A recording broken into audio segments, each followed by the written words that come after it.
Hello everyone, my name is Rishiki. At first I would like to say that please kindly subscribe my channel. So today I am going to read Mahabharata part 3. And yes, I would also like to inform that the ones who want to watch Mahabharata part 2, they can get the video link from the description box. Okay, so now let's begin with our story. Kunti, Krishna's grandfather, had a beautiful little daughter, Pritha. His cousin, Kunti Bojha, was childless. So he adopted Pritha and called her Kunti. She was good natured and cared for guests very well. Her conduct pleased Sage Durvasa, who came there once. He gave her a mantra by which she could request any god to give her a child. Being very young and curious, she thought of Surya, the sun god, and chanted the mantra. Surya appeared before her and told her that he would give her a son. Kunti was terrified, but there was no way to change the effect of the mantra. So a radiant son, Karna, with a divine armor and earrings, was born to her. Unable to keep him, she put him in a box and sailed it down a river. The box was picked up by the royal charioteer, Adiratha, who brought up Karna with his wife Radha. Kunti and Pandu. Kunti's Swayamvar was held when she was older and she married King Pandu. She went to him to Hastinapura, the capital of his kingdom. Pandu also married Mandri, the sister of King Salya of Madra. The custom also married Mandra to make friends with different kings through marriage. Once Pandu was out hunting. He killed a male deer, playing lovingly with his doe. They were actually a sage and his wife. The sage cursed him that he would die if he was ever lovingly with his wives. Pandu was very unhappy and giving his kingdom to Vishma and Vidura, he went into the forest with both his wives. Kunti told him about the boon given to her by sage Durvasa. She shared the mantra with Madri and 5 sons were born. Yudhishthira, Bhimasena and Arjuna took Kunti.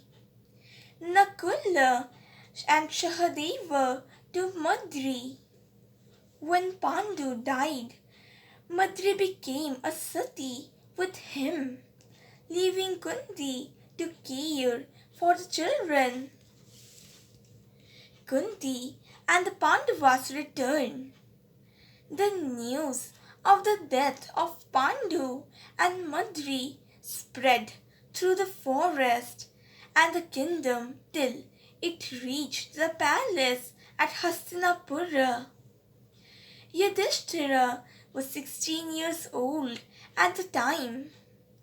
Visaya, who was the father of Dhritarashtra, Pandu and Vidura, and all the royal personages including Vishma, Vidura and Dhritarashtra, and the old Queen Mother Satyavati were grief-stricken.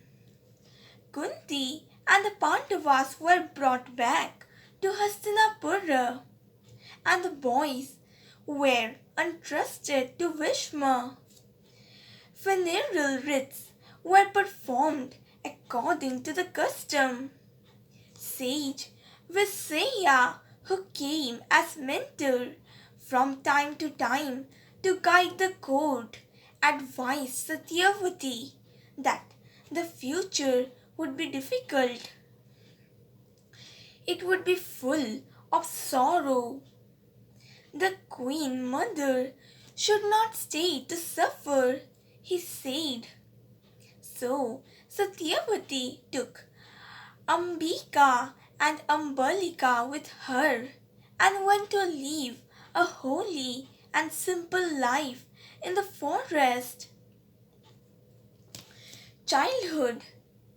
The 5 Pandavas and the 100 sons of Dhritarashtra grew up studying and playing together.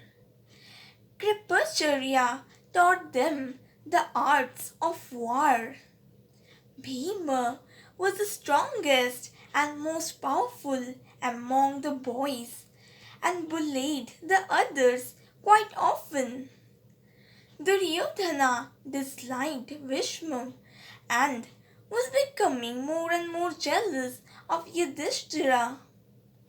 Pandu had been made the king instead of his elder brother Dhritarashtra, who was blind. That meant that Pandu's son would succeed his father as king. Duryodhana and his brothers once poisoned Bhishma with an ostring and threw him into the river. Duryodhana and his brothers returned without Bhima. Kunti and his sons were worried. In the river, Bhima was bitten by poisonous snakes that drew out the poison given to him earlier. He recovered and returned to Hastinapura. Duryodhana was enraged. Vidura warned Kunti against Duryodhana's evil nature, and Yudhishthira asked Bhima to be ever alert and caution. Okay, so story ends here. In my next video, I am going to read part 4 of Mahabharata. If you liked my today's video, then please like and comment my video. And also subscribe my channel to listen to more such stories. And also to follow all my videos regularly. And don't forget to click on the bell icon. Thank you.